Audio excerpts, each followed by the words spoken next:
I'm Jackie Pepe. I'm a Platinum Premier, and I am always excited to explore and better understand leadership alongside each and every one of you.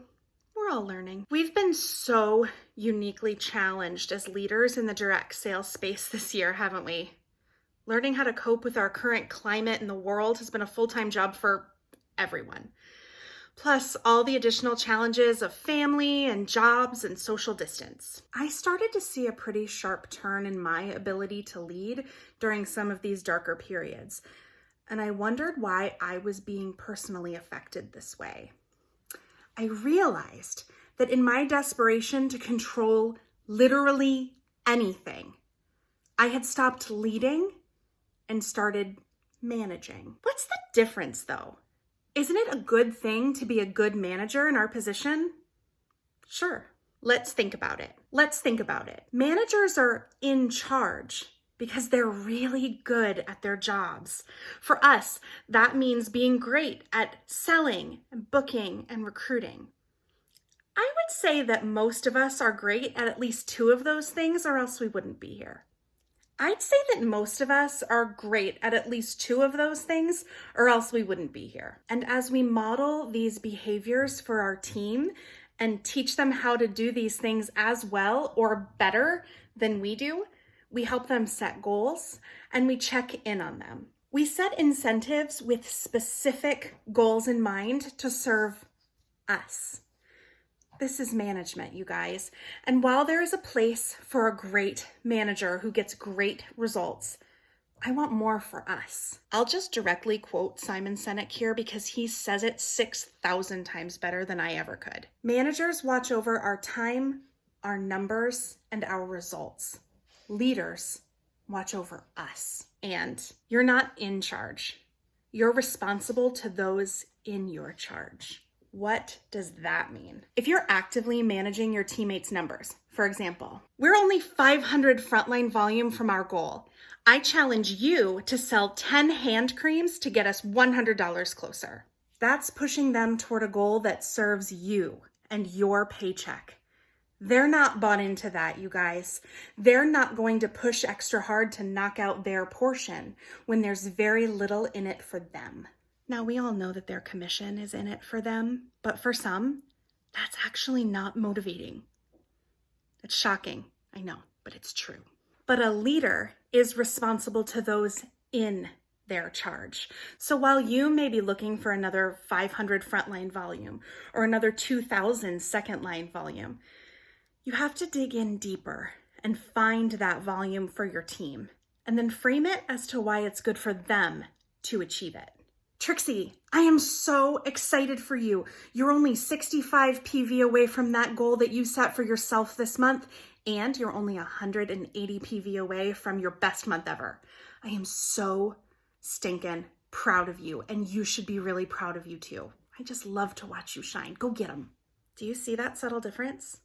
It's all about them. It is never about you. Your team needs a mission that's not based in numbers.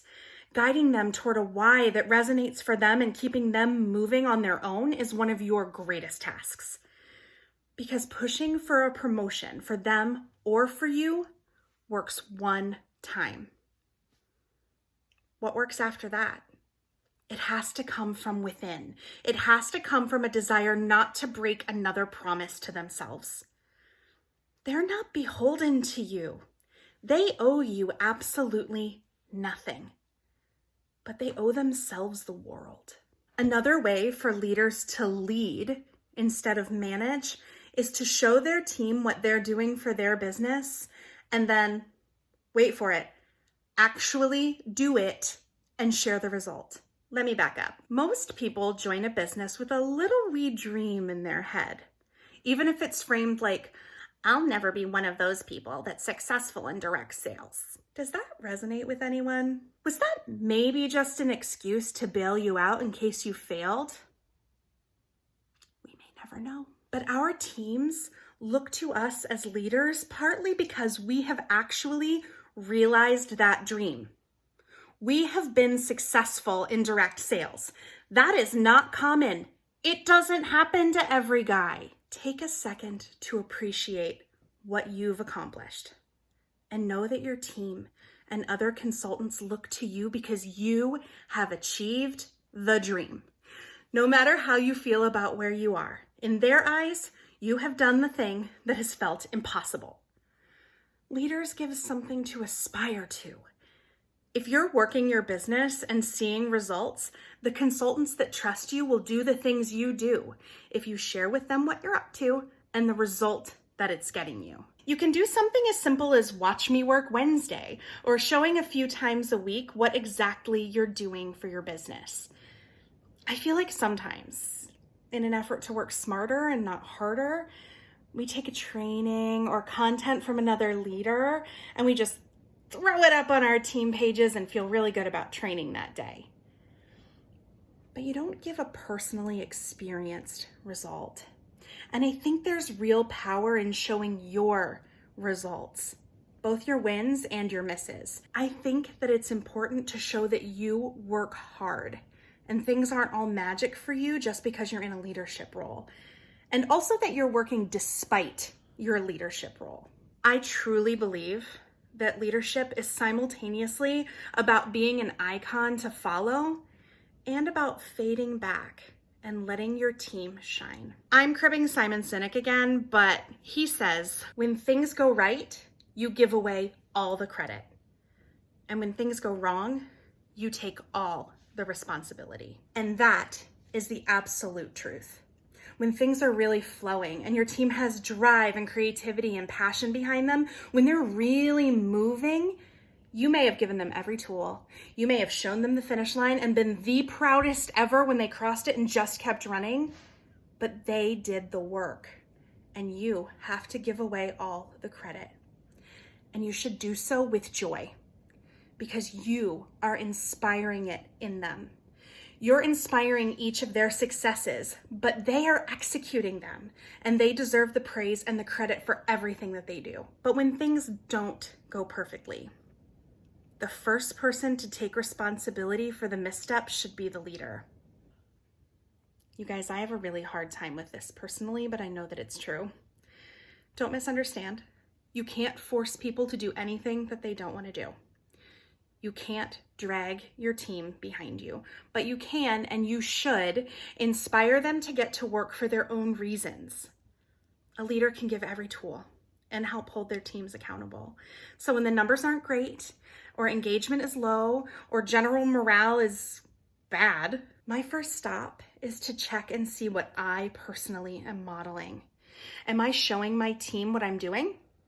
That I'm following through? That I'm getting results? Am I giving them the tools that they need? Is my attitude positive and open and approachable? Am I showing my team that I'm engaging in my business and falling in love with it over and over and over? Am I showing my team the love and the respect that they deserve? Am I being their best cheerleader, even when I may not feel super grateful? Often, when the chips are down, I'm not doing those things, and that falls on me. I have to rebuild trust. I have to help them see that even when they aren't performing at their tippy-top numbers, I still value who they are and what they contribute. I have to show them that even when times are hard, I am still in love with what we have built together. That's a really hard pill to swallow, but it's very, very true. I am responsible to those in my charge. That's how leaders lead, by example. As an aspiration, you are responsible for the people, and the people will always be the most important part of this business. So, here are some concrete ways that you can lead as a leader and less as a manager. Show your team what you're doing. Give them the full picture. Show them the results. Dig deep into your downline and find little wins for each teammate. Those tiny wins are going to contribute toward your big picture and your own wins. Give away all the credit. Take responsibility for the misses. And most importantly, when the chips are down, show your gratitude. Love your people. Don't be hesitant.